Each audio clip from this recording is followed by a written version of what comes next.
如果老公说你做什么都不可以的话，你直接怼回去。如果我什么都可以的话，那么我要你来干嘛？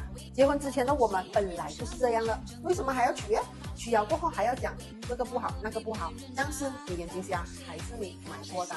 都是成年人，一定要为自己的选择买单的嘛，不要遇到事情就怨天尤人。老公们记住，如果你们是个首富，我们自然而然成为贵妇；如果你要是个窝囊废，那么我们肯定是一夜茶。那么我们成为什么样的样子，不就是取决于你们给我们什么样的态度嘛？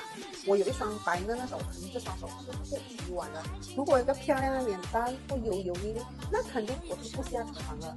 如果我有个温柔脾气，那肯定是你哄出来的。假如啊，老公们，如果你什么都不会的话，什么都没有的话，还要嫌弃老婆的话，你猜猜看，老婆会对你怎样？